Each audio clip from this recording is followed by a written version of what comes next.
There, Mr. Brady here. I know it's tough to see me, so we'll just keep going. We're looking at the powers of the presidency. This is Unit 5, PowerPoint 5.2, looking at the executive branch.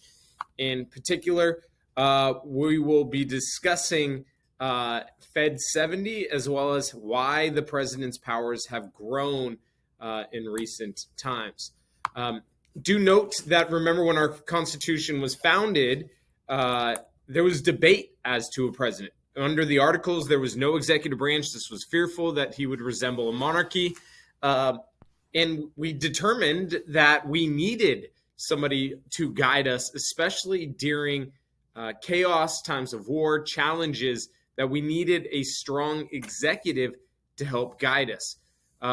So in the Constitution, the Federalists, via Federalist 70, and this is one you need to know, they're going to argue that we need an executive branch, and they're going to argue for a unitary, as in one single person that is going to be the president. And they're going to argue that this person is, the Fed 70 uses the term energetic. And by energetic, they're really meaning that this individual can operate quickly, right? In times of chaos, war, as opposed to the legislative branch debating and taking its time to create laws and decide how the army is going to conduct itself, that it is better if it's just one single person, a unitary executive that is energetic, that can lead the army.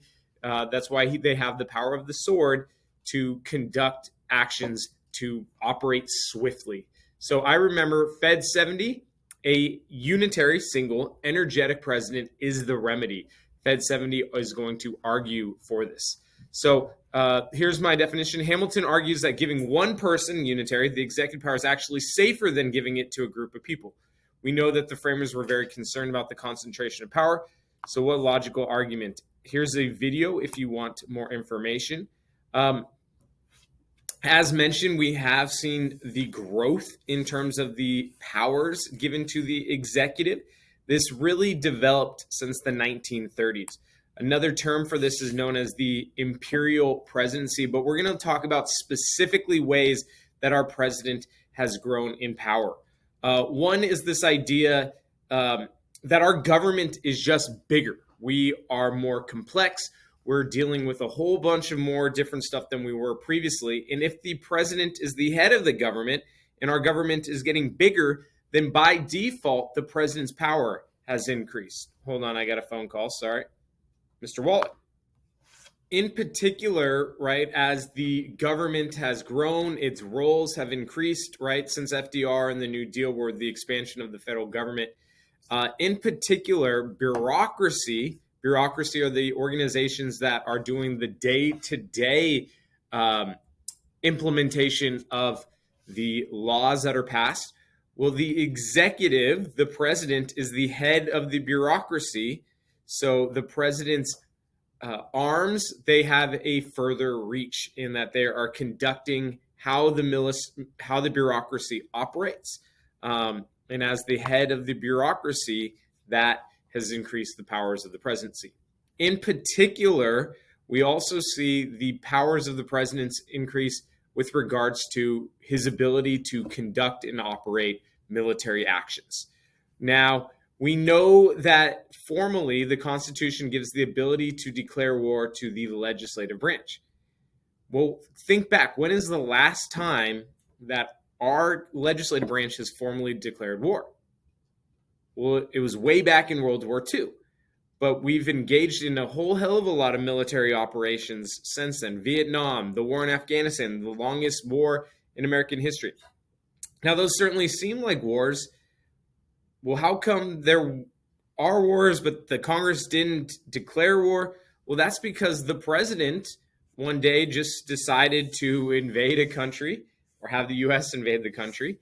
And from there on, it was like, oh, I guess the president has that power. And Congress really hasn't checked the president's ability to lead a war. So we get in these conflicts. The president kind of begins it as the commander-in-chief. And then Congress just kind of later authorizes it and says, yeah, President, we're okay with you doing that. We're not going to declare war formally, but I guess you can do that. And so subsequently, we've seen presidents being able to engage in these large conflicts. War in Afghanistan, the longest war in American history, that was never fully declared a war, right? So now the president basically can operate wars without congressional formally declaring, right? Congress is going to later go back and say, like, okay, we authorized your war, well done. But that is still a vast difference than having to wait for Congress to say, yes, we support this war. Now go ahead and act, President. It's the opposite. President acts, and then Congress then decides, yeah, we're okay with it. And they're always going to be like okay with it, right?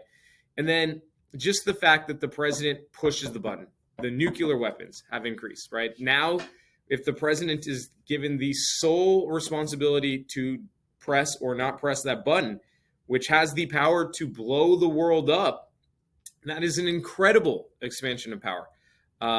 This right here is known as the nuclear football. You can't see it, but this would be attached to some general who follows the president around if he were to travel, and it is handcuffed to his arm, to the briefcase, as a means to make sure that it is secure. That has the nuclear codes. Some other examples, we've seen the expansion, the executive order. Now, the executive order is not formally in the Constitution. Executive orders have the full force of laws, even though they aren't laws as given by like Congress. So I always say, in terms of how strong a law is, executive orders are at the bottom, congressional laws are ahead, and then amendments are like super laws, and those are really hard to overturn. Now, executive orders are primarily given to the president to given direction to the bureaucracy. Executive orders are quick. They are the force of laws and have the effect of laws and continue until a subsequent president or the current president says, okay, we're going to rescind or undo that executive order. But as long as nobody challenges the executive order and a president doesn't overturn it or go against it or it times out, that executive order remains in place. So it's only in effect as long as the president is in office, because future presidents can reverse orders at any time. Here is, in terms of yearly average, the amount of executive orders that are conducted. With the exception of FDR, really, there's not Democrats do it more than Republicans or vice versa. On average, we get about 40 or so executive orders conducted each year that presidents give. Is primarily to give direction to the bureaucracy. Now I've got Ms. Deacons calling. All right, coming back, I just wanted to again touch on executive orders. Not constitutional. It's implied as part of the president's power because the president has in constitutionally executive power, which they've extended to issuing executive orders. Again, they're typically used to manage the federal government, in particular bureaucracy, which the president is in charge of. Rule issued by president has the power of law, and this can be when Congress is challenging or going against the agenda of the president. Congress is inability to enact laws. The president, Fed 70, can act swiftly, executive orders, to do this, although it's not in the Constitution. They just are implied that they have this power, and one president issued an executive order and they're okay now. They can be challenged as unconstitutional. They're subject to judicial review. For example, the Executive Order 9066, which interned the Japanese Americans during World War II, that was challenged as in violation of various amendments where the government detained Japanese civilians. And our Supreme Court found that was constitutional, the government's actions, and that executive order by the president did not challenge or break any constitutional rights and freedoms. A later Supreme Court justice would say that was a bad ruling. Absolutely, that was unconstitutional on a number of grounds. Habeas corpus was violated. So unlike a law that can be overturned by the next president via a new executive order, Like, for example, you have, Obama and then Trump and then Biden. Each initially, as they begin in office, they'll like overturn a lot of the predecessors' executive orders on like day one. And then extensive use of executive orders is often criticized, seen as the president's way to avoid checks and balances. The president is constitutionally given executive privilege. Executive privilege is this idea that the president is discussing incredibly important, confidential materials that should not get out to the public. And as a means, the president has a constitutional right to not divulge private communication between themselves and advisors. This is on the basis of separation of powers.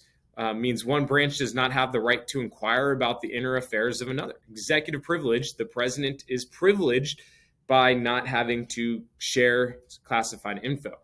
This was via U.S. v. Nixon.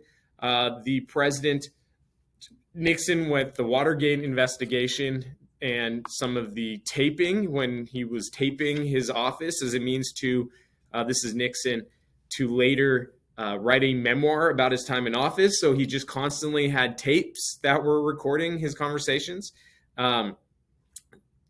As part of the investigation, they asked, well, can we get those tapes? We know you have them. Nixon refused to turn them over. And the Supreme Court ruled 8-0 that Nixon had to turn over those tapes, right? So executive privilege only extends so far. Another power of the president, as we notice, is appointing power. The president has the ability to appoint Supreme Court justices, ambassadors, federal judges, all federal judges, not just the Supreme Court, executive agencies, his 15 cabinet heads, as well as the heads of other bureaucratic agencies. Now, if the president appoints, it is the Senate that has to confirm these appointments with a simple majority.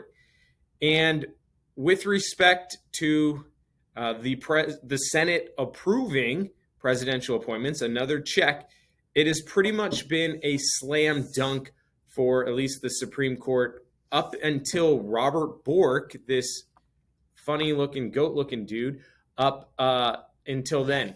Robert Bork had an issue with Roe v. Wade, did not believe that the right to privacy extended to an abortion, and it became this dragged out confirmation process. Ultimately, Robert Bork did not get confirmed. While the Senate was discussing his qualifications, they often attacked him, went personal, went beyond his beliefs as a judge, and it got personal.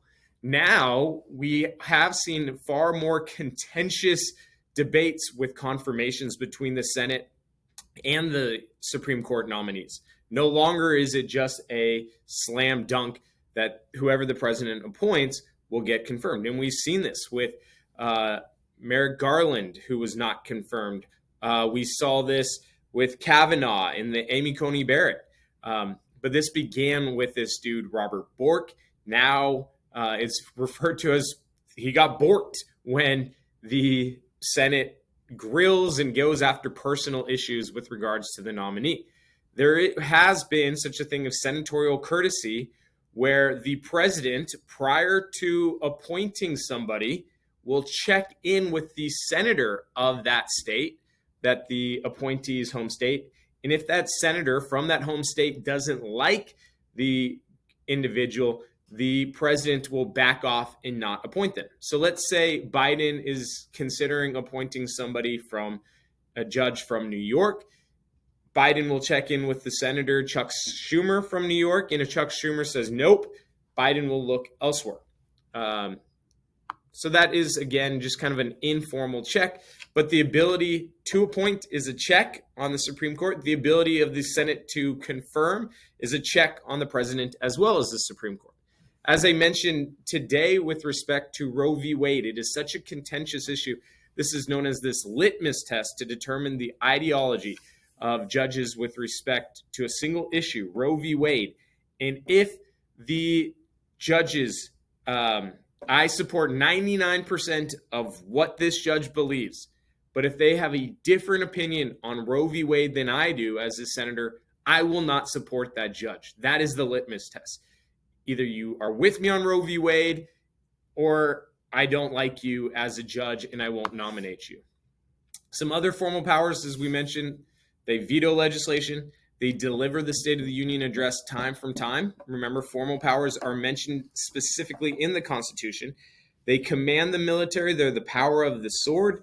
They conduct how the wars operate through advisors, the NSC, National Security Council, other directors that help the president and guide him. But ultimately, it is the president that determines how the war will be conducted. They can call Congress into special sessions. Like if they need action done today, they can call Congress in, whether they're on a recess, and say, hey, Congress, we need to get something done.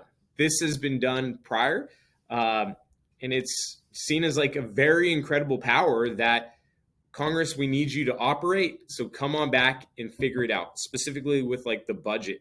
And then, as we mentioned, the power of appointment is also a formal power. Some informal powers, powers that are not specifically setting and enacting the legislative agenda. Through the State of the Union address, they share like, hey, here's what we'd like to see Congress do, the laws we want to have implemented. As mentioned, executive orders are informal as they're not specifically mentioned in the Constitution. Sending out troops without a declaration of war now is an informal power via, the previous 60 years, and then conducting foreign policy initiatives. All right. I think I'll leave it there. I'll talk about the checks and balances, but make sure that you have this down. You're going to need to know how the branches interact with each other. So take a little bit of time. Please write this down. But I do want to end the PowerPoint so you have these going for you. All right. Thank you so much for watching. Let me know if you have any questions. We'll do the